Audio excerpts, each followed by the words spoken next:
국민의당이 연일 통합, 연대 문제를 놓고 갈피를 잡지 못하고 있습니다. 안철수 상임공동대표는 이미 끝난 논의다, 연일 말을 하고 있지만 김한길 상임선대위원장은 연대를 해야 한다는 입장을 굽히지 않고 있죠. 이런 가운데 어제 당 인재영입위원장을 맡고 있는 김영환 의원하고 당 정치혁신특위 부위원장인 문병호 의원이 기자회견을 가졌습니다. 김한길 위원장, 충정은 이해하지만 제발 자제해 주십시오. 공개 요구를 한 건데요. 예, 김영환 의원 직접 만나보죠. 김 의원님 안녕하세요. 네, 안녕하셨습니까? 김한길 위원장한테 자제해달라 하셨어요. 이거 어떤 의미입니까? 네. 우선은 이제 당이 존립의 위기에 빠지지 않았습니까? 통합하자는 것은 당을 없애자는 것과 마찬가지인데 그런 주장을 상임 선대위원장이 한다는 것은 보기에 따라서는 정말 그 당에서 해서는 안 되는 일이었는데 그 논의가 이제 의원들의 만장일치로 통합은 없다 이렇게 결정을 내리게 됐죠. 예. 예, 그렇게 이제 그분 생각은 이제 연대보다는 통합이 효과적이다 그 생각 때문에 그런 말씀을 하셨는데 그렇게 된다면 지금까지 우리가 해왔던 일을 다 뒤집는 일이 되기 때문에 국민들한테 엄청난 실망을 주는 일이고 우리가 탈당한 그런 동기 자체도 희석되는 일이어서 정말 위험한 일이었는데 예? 그것이 잘 정리됐습니다. 지금은 이제 통합은 없다. 이걸로 정리가 된 것이고. 그 부분에 대해서는 김한길 위원장도 이제 다 동의하는 상황이라고 보세요. 통합은 없다. 간담회 한 것을 보면은 예. 통합은 어렵다고 보는 것 같습니다. 자, 그 부분에 대해서는 다 동의했다. 통합은 없다. 손정배 의원도 그런 이제 말씀을 하셨고요. 그런 결의가 있지 않았습니까? 지난번에. 예. 통합은 없다는 됐는데 예. 이제 남은 것이 이제 수도권 연대의 문제가 남습니다. 호남은 경쟁하고 나머지 수도권에서는 연대 내지는 단일화를 시도하자 하는 주장이 설득력이 있죠. 이제 그런 것들이 지금 남아있는 상태라고 볼 수 있습니다. 예. 그럼 자제해달라는 얘기는 그럼 어떤 걸 자제해달라는 말씀이세요? 지금은 저희가 독자적으로 선거 운동을 전개해야 되지 않겠습니까? 연대만 매달릴 수가 없는 상황 아니겠습니까? 네, 그래서 이제 후보도 공천을 해야 되고 전략도 세워야 되고 우리는 이제 어떤 수도권 전략이 필요한 지금 상황이고 선거를 지금 진행하고 있는 상황인데 예. 연대만 부각이 되지 이 국민의당의 공천이나 뭐 인재 영입이나 또는 정책이나 이게 다 묻혀버리고 있지 않습니까? 그렇기 때문에 그런 연대 문제는 아직 시간이 있는 문제라고 생각합니다. 예. 아주 극단적으로는 선거 직전에 단일화도 있었고요, 과거에. 그렇죠. 네. 그리고 연대는 또 연대의 조건이나 그 배경이 있어 필요한데 예. 이렇게 공개적으로 당을 두 쪽으로 만드는 식으로 돼서는 안 되기 때문에 그런 논의가 있으면 지도부가 또 논의할 수도 있는 문제고요. 예. 특히 지금 이제 우리가 지금 주시하고 있는 것은 우리가 이제 탈당할 때 저쪽 더불어민주당이 지난 13년 동안 총선 대선의 패배의 과정 속에서 문재인 대표로 대표되는 소위 친노 패권이라는 것이 극복이 안 되겠구나. 그 다음에 그 낡은 진보의 이 노선을 가지고는 집권을 못 하겠구나 하는 생각 때문에 탈당한 거 아니겠습니까? 그 당시 탈당 명분이 그거였죠. 예. 그런 거기 때문에 그거를 지금 청산하고 뭔가 혁신하겠다고 하니까 그것이 뭐 먼 훗날이 아니라 오늘 한다는 거 아니겠습니까? 오늘 내일 한다는 거 아니겠습니까? 오늘 내일, 그러니까 오늘 2차 컷오프 뭐 이런 걸 좀 지켜보시겠다는 말씀이세요? 예, 그것도 이제 그런 것도 영향을 줄 수 있다고 생각합니다. 연대와 내용에 영향을 줄 수 있다고 보기 때문에 그것도 좀 지켜봐야 되고요. 그런 것도 하지 않는 정당하고 무슨 연대가 논의할 필요도 없는 그런 상황이 될 수도 있으니까요.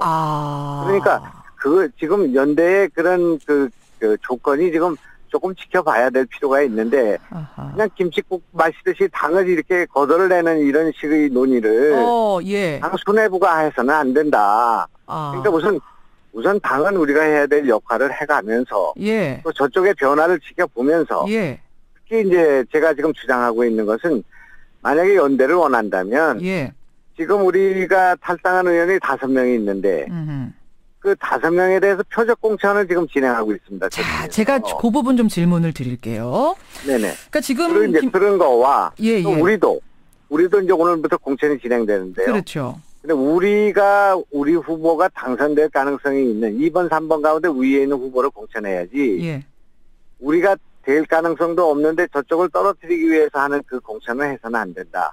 이런 무슨 뭐라고 할까 전제라고 할까요? 예, 기반 예. 조성이 필요하다. 그런 말씀을 드리고 있습니다. 정리를 좀 해보자면 김영환 의원 역시 문병호 의원 역시 연대 통합은 안 되지만 연대 자체를 부정하는 건 아니다. 다만 조건이 무르익어야 된다. 조건부 찬성이신 거네요. 조건부 찬성도 있고 우리가 해야 될 일을 해야 된다. 이거. 우리가 해야 될 일 먼저 해야 되는 건 뭐 당연한 거고 이런 의미이십니다. 그러면서 김한길 위원장 김칫국부터 마시는 듯한 그런 논의를 던지는 방식은 자제해달라 이걸 요청하신 건데 근데 지금 조건부 찬성 얘기를 하실 때 그 조건이라는 게 좀 궁금합니다. 어제 말이죠. 국민의당의 정치혁신특위가 새누리당하고 이런 요구를 했어요. 수구 진박과 친노 패권, 무능 86 세력을 대표하는 현역 의원들의 지역구에는 특별 공천을 요구한다. 쉽게 말해서 수구 진박이나 친노 패권을 상징하는 의원들은 반드시 우리가 심판을 해야 하니까 그런 지역에다가는 강한 상대를 공천해라. 이걸 요구한 거죠? 네네. 예. 이제 우리가 주장하는 것은 이제 새누리당에 대해서는 할 수 있다고 생각합니다. 예. 새누리당의 이런 후보들은 좀 우리가 공격을 해서 뭔가 좋은 후보를 내서 경쟁하자 이렇게 할 수는 있는데요. 예. 더불어민주당의 이런 후보를 찍어내야 된다 이렇게 주장하는 것은 그 효과나 그 자극은 있습니다만은 저는 이제 그렇게 하는 거는 바람직하지는 않다 이렇게 생각합니다. 그건 바람직하지 않다. 어제 이 발표들 보면서 그러니까, 속은 시원한데 예. 속은 시원한데 그런 이제 뭐라고 할까요? 감정적인 그런 것보다는 역시 이제 그 당이 우선 제일 중요한 것은 예. 부정 비리에 연루된 사람들 공천하면 안 됩니다. 그게. 그런 사람들을 그냥 전과 비리 부정 그래서 막 탈당한 사람 이런 사람들을 다시 복당을 시켜서 당선 가능성으로 갖다 밀어놓고 다른 사람이 없다고 해가지고 그런 거 정리 안 하고 있는 예. 그런 기본이 안 돼 있는 혁신을 하면서 뭐 무슨 혁신을 하고 친노 계파를 정상화하고 그건 기본이 안 돼 있는 거 아니겠습니까? 그런 문제도 지켜봐야 되고요. 그게 이제 조건이란 말씀이세요. 부정비리 연루자를 얼마나 청산을 잘 해내는가? 예, 그것 때문에 우리 당은 지금 국회의원들 원내교섭단체도 못 받고 예. 지금 논란이 지금 막 계속되고 있는 거 아니겠습니까? 예. 그런데 그 당에서는 그런 사람을 끊어내는 일에 대해서도 미온적이다 이런 얘기. 제가 볼 때는 그러면서 또 친노 패권 그걸 어떻게 극복한다는 걸 어떻게 믿을 수가 있습니까? 지금 제가 볼 때는 이제 용두삼이가 오늘 용두삼이가 될 가능성이 많다 저는 그렇게 봐요. 아니 근데 왜 그렇게 생각하세요? 지금 더민주에서는 문재인 대표가 2선으로 물러나고 김종인 대표가 들어와서 친노들 이른바 친노라고 불리는 그 기득권층을 저 멀리 한 후에 지금 공천하고 있지 않느냐. 당을 이끌어가고 있지 않느냐. 예. 당선 가능성으로 계속 밀려나고 있습니다. 지금 그 다선을 뭐 50% 불가리하고 뭐 초선을 30% 컷오프의 대상으로 하겠다고 하지 않았습니까? 예.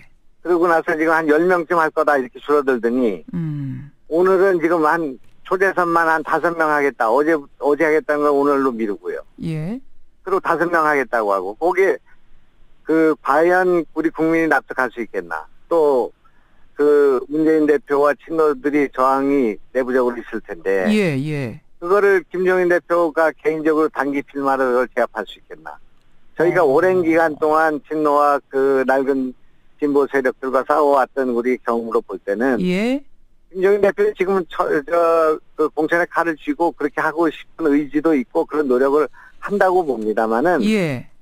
구조적으로 시스템으로 그 피를 바꾸기가 어렵다.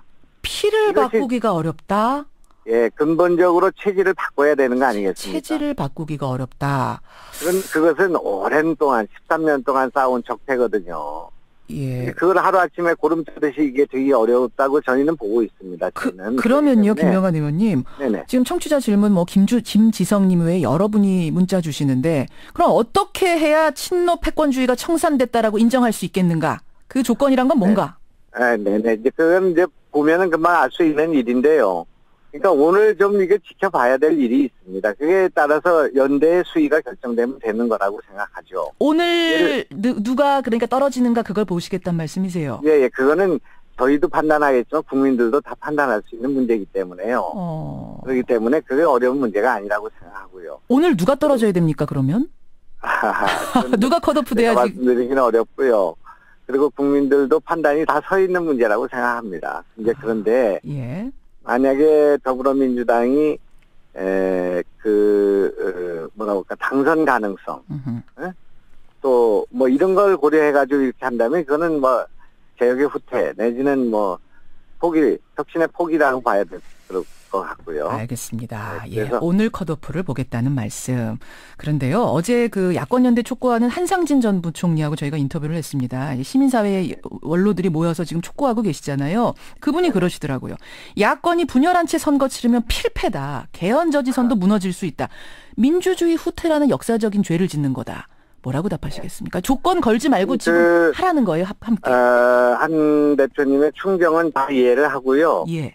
그런데 이제 문제는 우리가 그 분열되지 않고 있는 상태에서 더불어민주당 또는 그때 새정치민주연합인가요?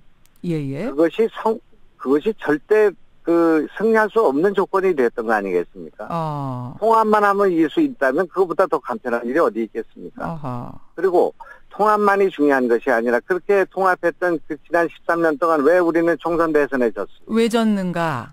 또 그럴 때 그 당이 갖고 있었던 그런 친노 패권과 낡은 그 이념에 관련된 그런 노선과 관련해서 그분들이 언제나 원탁회의를 만들어서 그들을 지원하고 원로들 그렇게 했지 언제 그분들한테 쓴소리를 한 적이 있었습니까? 지금 김종인 대표가 하는 일들에 대해서 그분들이 그런 비판을 한 적이 있었습니까? 그러니까 그거는 모든 문제를 야권 통합에서만 찾는 관성적인 사고에 있는 것이지. 관성적인 사고. 예. 알겠습니다. 만약에 우리가 통합만 하면 이긴다면 왜 그게 뭐 분열할 필요가 뭐가 있겠습니까? 예. 시간이 지금 30초 남았는데 제가 하나만 더 질문 드릴게요. 한환상 전 부총리가 이런 말씀도 하셨어요. 안철수 대표한테.